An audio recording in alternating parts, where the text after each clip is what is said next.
Al-Imam Ibnu Qayyim rahimahullahu taala dalam kitabnya Madarijus Salikin mengatakan bahwasanya al-iman nisfan, nisfu as-sabr wa nisfu asy-syukr. Bahwasanya iman itu terdiri atas dua, atau iman kalau kita belah menjadi dua, setengahnya sabar, setengahnya syukur. Maka barang siapa yang bisa menggabungkan antara syukur dan sabar, maka telah sempurna imannya. Oleh karenanya Allah dalam Al-Quran menyebutkan dalam 4 tempat. Semuanya Allah berfirman, Inna fi dzalika laayatin likulli sabbarin syakur. Sungguhnya yang pada demikian itu ada tanda-tanda keagungan Allah bagi orang-orang yang sabbarin syakur, yang senantiasa bersabar dan senantiasa bersyukur kepada Allah Subhanahu wa taala.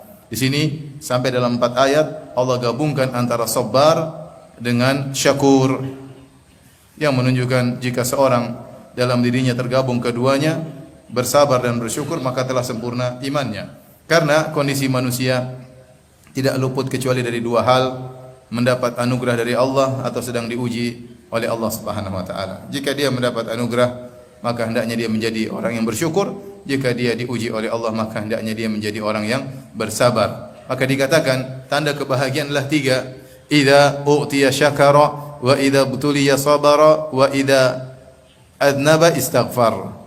Seorang dikatakan berbahagia jika dia diberi karunia dia bersyukur, jika dia diuji ibtila dia bersabar, dan jika dia berdosa dia beristighfar.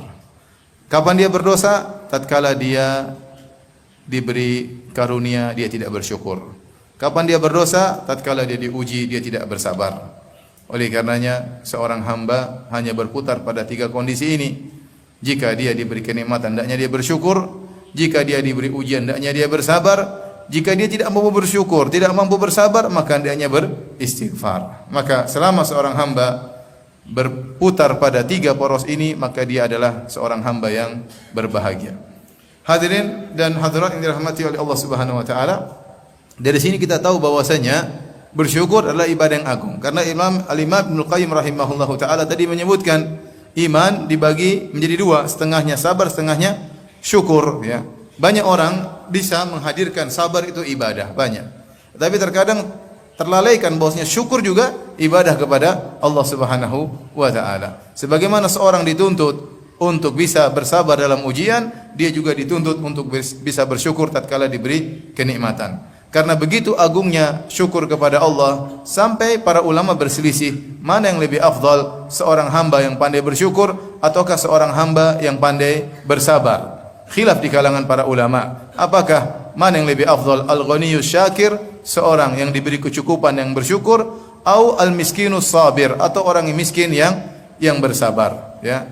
Kenapa? Karena dua-duanya adalah ibadah yang agung. Sebagian ulama berpendapat bahwa yang lebih afdal adalah al-ghaniyus syakir, yang diberi kenikmatan dia bersyukur, dan sebagian ulama berpendapat bahwasanya yang lebih afdal adalah yang miskin dan bersabar, ya.